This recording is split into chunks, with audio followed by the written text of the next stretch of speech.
Assalamualaikum warahmatullahi wabarakatuh. Perkenalkan, nama saya Anan Arfandi, NIM 2522077. Saya berasal dari kelas PTK 2B, Fakultas Tarbiyah dan Ilmu Perguruan. Baiklah, di sini saya akan membuat tugas video dari mata kuliah Ilmu Pendidikan Islam dengan dosen pengampu Bapak Dr. Charles SAG MPDI. Nah, di video kali ini saya akan membahas 5 bab penting. Yang pertama itu pengertian ilmu pendidikan Islam, yang kedua itu lembaga ilmu pendidikan Islam, nah yang ketiga itu tujuan ilmu pendidikan Islam, dan yang keempat itu karakteristik ilmu pendidikan Islam. Nah, yang terakhir itu yang kelima, pengimplementasian ilmu pendidikan Islam. Yang pertama itu pengertian ilmu pendidikan Islam. Ilmu pendidikan Islam merupakan cabang ilmu yang mempelajari prinsip-prinsip pendidikan dalam konteks agama Islam. Ilmu ini membahas berbagai aspek pendidikan, termasuk tujuan pendidikan, metode pengajaran, kurikulum, evaluasi, dan peran pendidik dalam konteks keislaman. Tujuan utama ilmu pendidikan Islam adalah untuk mengembangkan pemahaman dan penerapan prinsip-prinsip pendidikan dalam Islam. Ilmu ini memberikan landasan teoritis dan praktis bagi para pendidik, baik dalam sistem pendidikan formal maupun non-formal, untuk memahami bagaimana mengintegrasikan nilai-nilai Islam ke dalam proses pembelajaran dan pendidikan. Dalam ilmu pendidikan Islam terdapat beberapa konsep dan prinsip utama yang menjadi fokus studi. Yang pertama itu tauhid. Konsep tentang keesaan Allah dan implikasinya dalam pendidikan. Pendidikan Islam mengajarkan pentingnya mengembangkan kesadaran akan keberadaan Allah dalam setiap aspek kehidupan dan belajar. Yang kedua itu Al-Quran dan Hadis. Ilmu pendidikan Islam mempelajari cara memahami, menginterpretasikan, dan menerapkan ajaran-ajaran Al-Quran dan Hadis dalam pendidikan. Ayat-ayat Al-Quran dan Hadis Rasulullah SAW menjadi pedoman bagi proses pembelajaran dan pengembangan kepribadian siswa. Yang ketiga itu akhlak dan moral. Pendidikan Islam menekankan pentingnya pembentukan akhlak dan moral yang baik dalam diri individu. Prinsip-prinsip moral dan etika Islam menjadi dasar dalam mengembangkan perilaku dan sikap yang baik. Yang keempat itu pembelajaran holistik. Ilmu pendidikan Islam memandang pendidikan sebagai proses yang melibatkan seluruh aspek kehidupan individu, baik fisik, intelektual, emosional, maupun spiritual. Pendidikan Islam mendorong pengembangan keseluruhan individu dalam rangka mencapai keseimbangan hidup. Yang kelima itu metode pengajaran Islam. Ilmu pendidikan Islam juga mempelajari metode pengajaran yang sesuai dengan prinsip-prinsip Islam. Metode pengajaran ini melibatkan penggunaan pendekatan yang berbasis Al-Quran dan Hadis, serta penggunaan teknologi yang sesuai dengan nilai-nilai Islam. Ilmu pendidikan Islam memiliki peran penting dalam mengembangkan sistem pendidikan yang berlandaskan pada nilai-nilai agama Islam. Tujuan utamanya adalah untuk menghasilkan individu yang berakhlak mulia, berpengetahuan, dan mampu mengaplikasikan ajaran Islam dalam kehidupan sehari-hari. Lanjut ke pembahasan kedua, yaitu lembaga ilmu pendidikan Islam. Ada beberapa lembaga yang berperan dalam pengembangan ilmu pendidikan Islam. Di antaranya itu yang pertama, perguruan tinggi atau universitas Islam. Perguruan tinggi atau universitas yang memiliki fakultas atau jurusan pendidikan Islam menjadi lembaga penting dalam pengembangan ilmu pendidikan Islam. Lembaga ini menyelenggarakan program sarjana, magister, dan doktor dalam bidang pendidikan Islam. Di sini, mahasiswa dapat mempelajari teori dan praktik pendidikan yang berlandaskan pada nilai-nilai Islam. Yang keduanya itu lembaga pendidikan Islam. Lembaga pendidikan Islam seperti sekolah Islam, madrasah, pesantren, atau lembaga pendidikan non-formal lainnya memainkan peran penting dalam menyebarkan ilmu pendidikan Islam. Lembaga ini memiliki kurikulum yang mencakup ajaran agama Islam dan mengintegrasikannya dengan mata pelajaran yang umum. Mereka bertujuan untuk menghasilkan generasi muslim yang terdidik dan berakhlak mulia. Yang ketiga itu lembaga penelitian dan lembaga penelitian dan pengembangan pendidikan Islam. Nah, lembaga penelitian dan pengembangan pendidikan Islam berfokus pada studi, riset, dan pengembangan dalam bidang pendidikan Islam. Mereka melakukan penelitian tentang metode pengajaran, kurikulum, evaluasi pendidikan, dan isu-isu terkait pendidikan Islam. Dalam penelitian dan pengembangan ini digunakan untuk meningkatkan kualitas pendidikan Islam secara keseluruhan. Yang keempat itu organisasi profesional pendidikan Islam. Organisasi profesional seperti Persatuan Guru Republik Indonesia atau disingkat dengan PGRI atau Persatuan Guru Nahdlatul Ulama atau NU di Indonesia atau lembaga serupa di negara lain berperan dalam mengorganisir dan membantu mengembangkan ilmu pendidikan Islam. Mereka menyediakan pelatihan, seminar, dan kegiatan lainnya untuk meningkatkan kompetensi para pendidik Islam. Yang kelima itu pusat studi dan penerbitan. Pusat studi dan penerbitan dalam bidang pendidikan Islam berperan penting dalam menyediakan literatur dan sumber daya pendidikan, termasuk buku teks, jurnal ilmiah, artikel, dan materi pembelajaran yang berkaitan dengan ilmu pendidikan Islam. Mereka mendukung penyebaran dan pengembangan pengetahuan tentang pendidikan Islam. Melalui peran lembaga-lembaga ini, ilmu pendidikan Islam dapat terus berkembang, mendorong inovasi dalam metode pengajaran, dan memperkuat pendidikan berlandaskan nilai-nilai Islam dalam masyarakat. Nah, masuk ke materi ketiga yaitu tujuan ilmu pendidikan Islam. Nah, tujuan ilmu pendidikan Islam ini adalah sebagai yang pertama itu untuk mengembangkan pemahaman agama.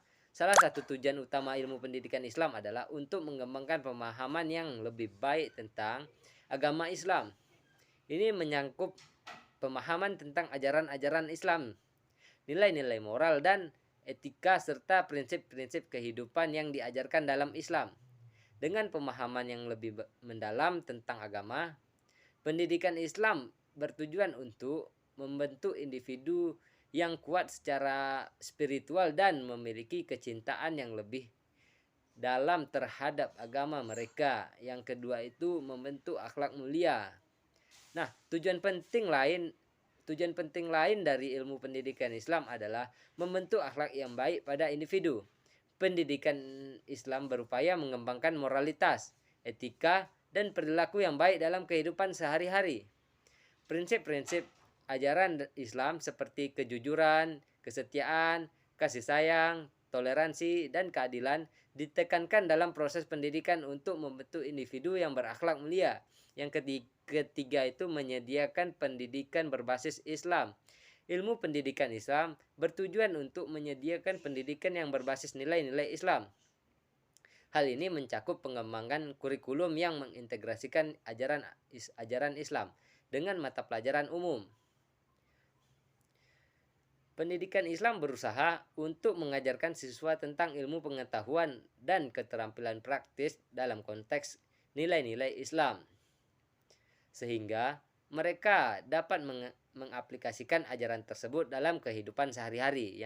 Nah, yang keempat itu membentuk generasi muslim yang berpengetahuan.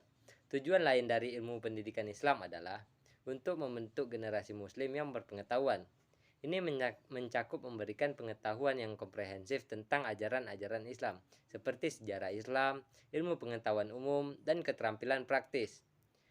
Pendidikan Islam bertujuan untuk melahirkan individu yang memiliki pemahaman yang baik tentang agama mereka, serta keterampilan dan kecerdasan yang diperlukan untuk berkontribusi dalam masyarakat. Yang kelima itu menghasilkan pendidik yang kompeten.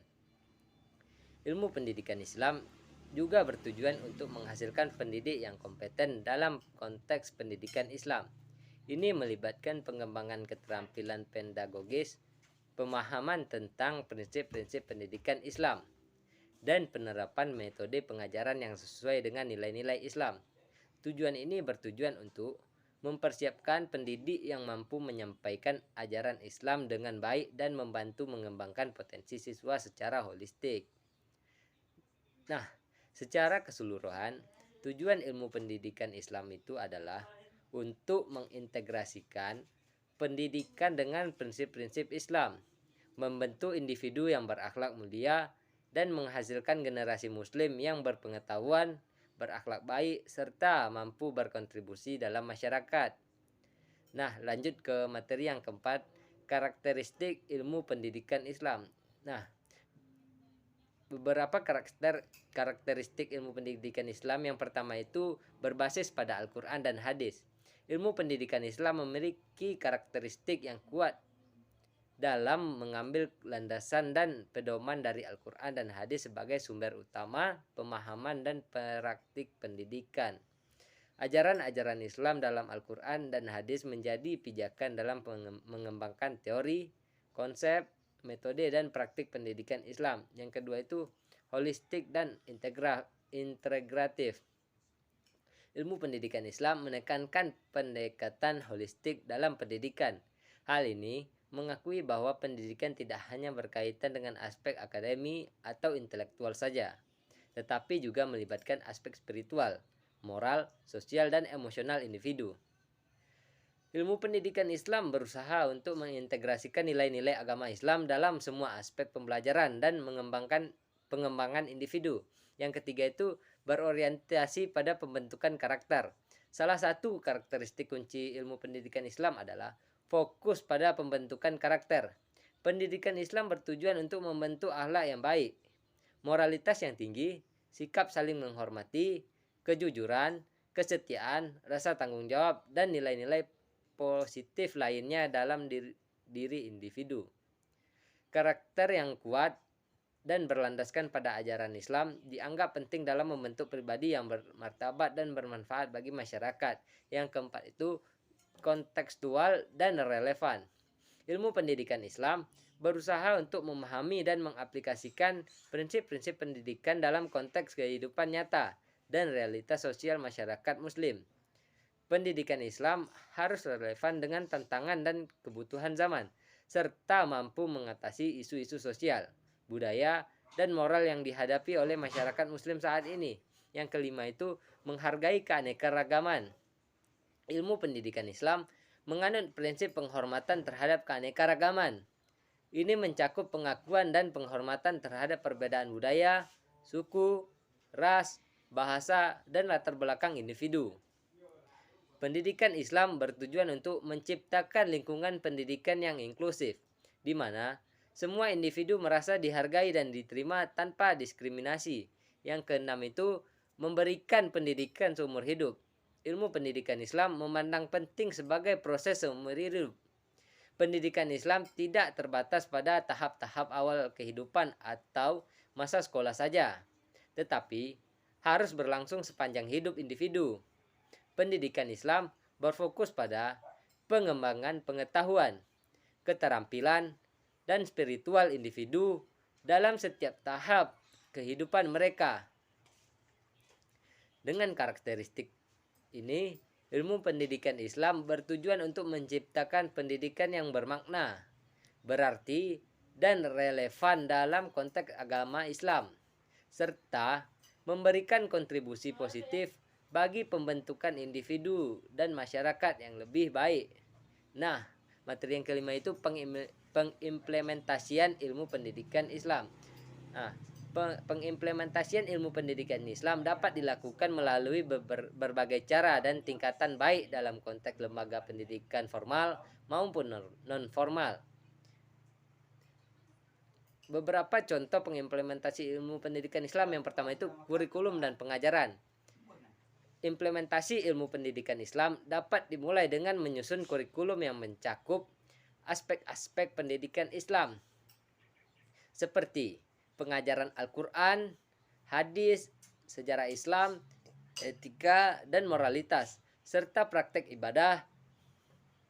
Kurikulum ini harus dirancang untuk memperkuat pemahaman dan praktik agama Islam dalam kehidupan siswa. Yang kedua itu metode pengajaran. Metode pengajaran yang digunakan dalam pendidikan Islam harus mencerminkan nilai-nilai Islam.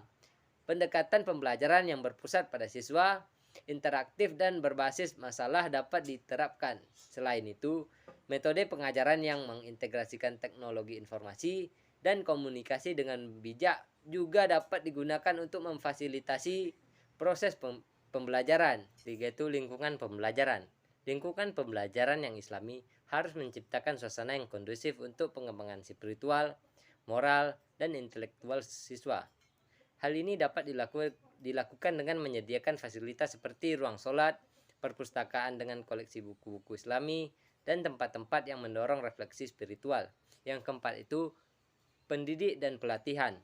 Pendidik dalam konteks pendidikan Islam harus memiliki pemahaman yang mendalam tentang ajaran Islam dan kemampuan untuk mengintegrasikan nilai-nilai tersebut dalam pembelajaran.